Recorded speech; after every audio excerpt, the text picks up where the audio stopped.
ఇప్పుడు ఆ tunnel bore మిషన్ని యాక్టివేట్ చేసి వీలైనంత వరకు ఇది రిపేర్ చేసుకొని ముందుకు పోయే క్రమంలో అటువైపు నుంచి కూడా తీసుకొస్తాం. ఎందుకంటే ఇది రెండు వైపుల నుంచి పని చేసుకుంటూ వచ్చే విధానం. మిగతా ఎక్కడైనా టన్నెల్స్ ఒక సైడ్ నుంచి కొట్టుకుంటూ ఇంకొక సైడ్కి వెళ్ళిపోతారు. కానీ ఇందులో ఆ రోజుల్లోనే 2005-6లోనే ప్రపంచంలో అత్యంత అధునాతనమైన సాంకేతిక నైపుణ్యంతో రెండు వైపుల నుంచి టీబీఎంతో పనిచేస్తున్నాము. ఈరోజు ఈ వైపు నుంచి ప్రమాదం వచ్చినా ఆ వైపు నుంచి పనులను వేగవంతం చేస్తాము. ఎందుకు ఇన్ని రోజులు తెలంగాణ వచ్చిన 10 సంవత్సరాలు ఆగిందంటే పనులే ఆపేసిండ్రు. దానికి సంబంధించిన విద్యుత్తునే బంద్ చేసిర్రు.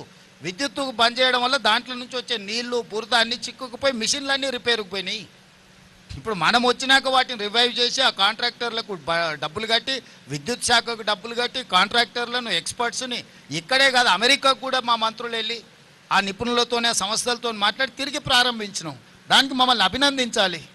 సార్ ఇప్పుడు వాళ్ళు 9 రోజులు అవుతుంది ఈరోజు వచ్చే కార్మికులు 8 మంది, అంటే వాళ్ళు వైద్యపరంగా చూస్తే ఆలోచిస్తే వాళ్ళ పరిస్థితి ఎట్లా ఉండొచ్చు సార్? ఇప్పుడు రవి, ఇది అని మనం కాంక్రీట్గా చెప్పడానికి వీల్లేదు. అన్లెస్ అంటిల్ ఎక్స్పర్ట్స్ లోపలికి వెళ్ళి మొత్తం విశ్లేషిస్తున్న వాళ్ళు ఇచ్చిన నివేదికలు మాత్రమే ముఖ్యమంత్రిగా నేను చెప్పగలను. నేను అట్లా కాకుండా డాక్టర్ లాగానో లేకపోతే ఇతర నిపుణులలాగానో నేను ఏదైనా స్టేట్మెంట్ ఇస్తే అది తొందరపాటుతనం అవుద్ది.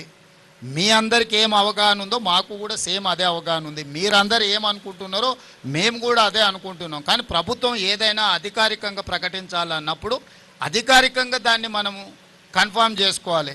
దేవాదులలో చచ్చిపోతే నాకు తెలిసి 9 మంది అనుకుంటా దేవాదుల్లో చనిపోయింది. 5 ఏళ్ళ వరకు బాడీలు కూడా దొరకలేదు. 5 years పట్టింది ఆ రోజు. ఈ విషయం అప్పుడే ప్రతిపక్షము మర్చిపోతే ఎట్లా? సో ఈ ప్రమాదం అంతెందుకు, ఇప్పుడు మనం పవర్ జనరేషన్లో జరిగిన ప్రమాదం మీ అందరి కళ్ళ ముందరనే జరిగింది. ఇప్పటివరకు రిపేర్ చేసిరా? ఇప్పటి నుంచి ఇక్కడి నుంచి ఇక్కడికే తీసుకెళ్తాను నేను. ఒకసారి చూడండి మీరు. ఇన్నేళ్ళైనా వాళ్ళు ఆ తర్వాత కూడా చాలా సంవత్సరాలు ఉన్నారు కదా, కనీసం వచ్చానో చూసినా ఈ రోజు వరకు వాళ్ళు రిపేర్ కూడా చేయలే. సో ఇప్పుడు ఏదైనా ప్రమాదం అనేది దురదృష్టకరం. ఈ ప్రమాదాన్ని పరిష్కరించడానికి, ప్రమాదం మీద పూర్తి వివరాలు అందించడానికి నిపుణులు ఉన్నారు. నిపుణులు ఏ వివరాలు అయితే మాకు చెప్తున్నారో మేము అవి మాత్రమే బయటికి చెప్పగలము. మీరు అనుకుంటున్నట్టు మేము అనుకుంటున్నట్టు ఏదైతే సమాచారం ఉందో మేము అది అధికారికంగా ప్రకటించడానికి అది సమంజసం కాదనేది నా ఉద్దేశం. ఇక్కడ పనిచేస్తున్నది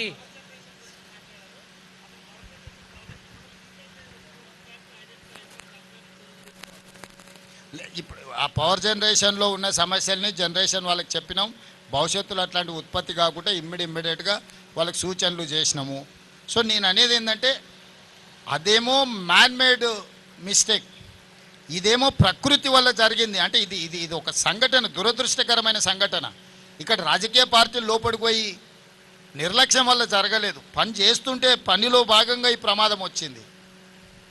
సాంకేతిక నిపుణుల నిర్లక్ష్యమో ప్రభుత్వ నిర్లక్ష్యం ఉండి సంఘటన జరగడం వేరు. సాంకేతికంగా అక్కడ సడన్గా ఒక ఇన్సిడెంట్ ఆర్ ఒక యాక్సిడెంట్ అయింది. ఇప్పుడు మనం ప్రతిరోజు కారు నడుపుతూనే ఉంటాం, ప్రతిరోజు మనం జాగ్రత్తగా పోతూనే ఉంటాం. అనుకోకుండా ఎవరైనా ఎదురుగా వచ్చి వాళ్ళని తప్పించడానికి పోయి మనం చెట్టు కుద్దినాం అనుకో, తాగి నడిపి ప్రమాదం చేసేటోడికి ఎవరినైనా రోడ్డు మీద అడ్డం వచ్చిన వాళ్ళని తప్పించడానికి పోయి చెట్టు కుద్దుకున్న వాడికి 2 ప్రమాదాలే. ఏ ప్రమాదాన్ని ఎట్లా చూస్తావు? కాళేశ్వరం ప్రమాదం అనేది తాగి బండి నడిపి ప్రజల్ని గుద్దినోని విధానం అయితే, ఇది ఎదురుగొని వచ్చిన మనిషిని బ్రతికించడానికి చేసిన ప్రయత్నంలో పోయి చెట్టు గుద్దుకున్నది. ఈ 2 ప్రమాదాలకు ఉన్న తేడా ఇది. ఈ తేడా మరి హరీష్ రావు గారికి అర్థమవుతుందా అర్థమవుతలేదో నాకు తెలియదు. ఇక్కడ పనిచేసేది ఇతర రాష్ట్రాల కూలీలే, చిక్కుకున్నది వాళ్ళే. ఈ రాష్ట్ర ప్రభుత్వం తరఫున ఏమైనా వాళ్ళకి ఏమైనా రిలీఫ్? ఇంకా టూ ఎర్లీ టు సే. ప్రభుత్వము ఆ కుటుంబాలను ఆదుకుంటుంది, దాంట్లో ఎవరికి ఎలాంటి అనుమానాలు అక్కర్లేదు. ఆ కుటుంబాలకు భరోసా ఇస్తున్నా నేను తెలంగాణ రాష్ట్ర ముఖ్యమంత్రిగా. డెఫినెట్గా ఆ కుటుంబాలను ప్రభుత్వం ఆదుకుంటుంది. అది సమయం సందర్భం ఎప్పుడు ఏ విధంగా అనేది కార్యాచరణ తీసుకొని ముందుకు వెళ్తాం.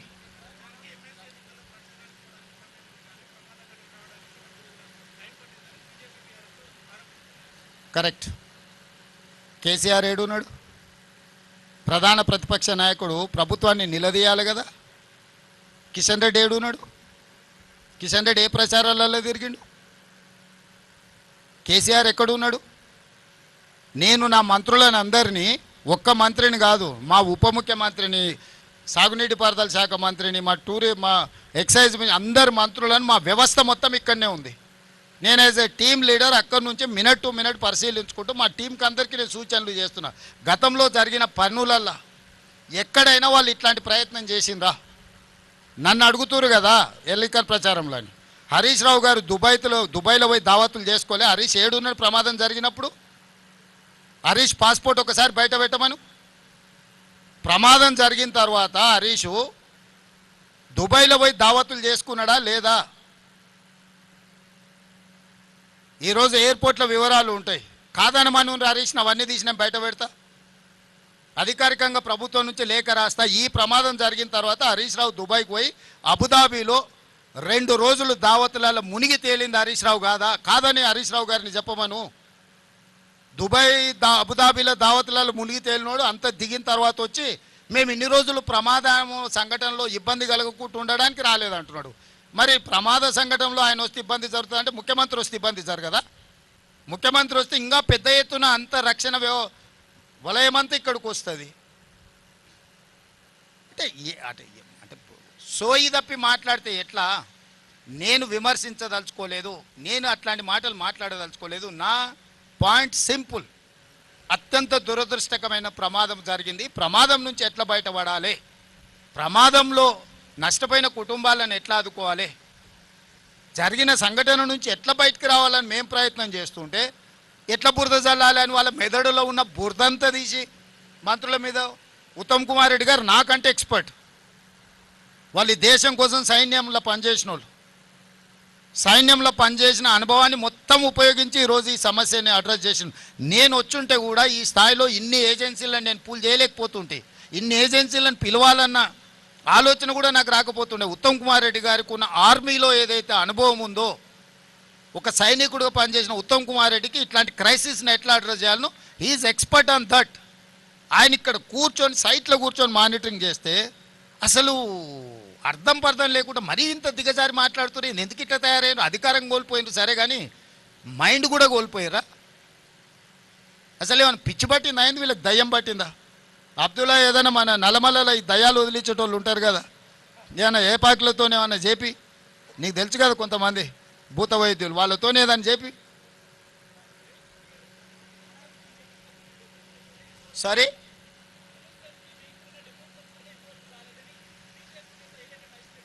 ఏమంటుండో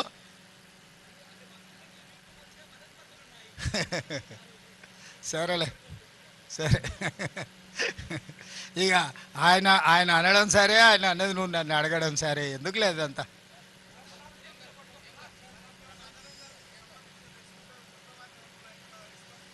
అందుకే ఇప్పుడు మానవ ప్రయత్నాలు అయినాయి. రోబోస్ను కూడా అవసరమైతే ఇందులో వాడండి, అవకాశం ఏముందో పరిశీలించండి అని చెప్పినాం. ఎవరిని అవసరమైతే వాళ్ళను, ప్రపంచంలో ఉండే ఎవరినైనా కూడా మేము తీసుకురావడానికి సిద్ధంగా ఉన్నాం. ఈ సమస్యను పరిష్కరిస్తాం. దయచేసి మిమ్మల్ని అందరు నా రిక్వెస్ట్ ఒకటే, ఇది మనందరి సమస్య. ఈ సమస్యను మనందరం కలిసి పరిష్కరించుకుందాం. సమస్యలో ప్రమాదం జరిగిన కుటుంబాలను మనం కలిసి ఆదుకుందాం. దానికి మీరు పూర్తిగా సహకరించాల్సిందిగా మీ అందరినీ కోరుకుంటున్నా. ధన్యవాదాలు.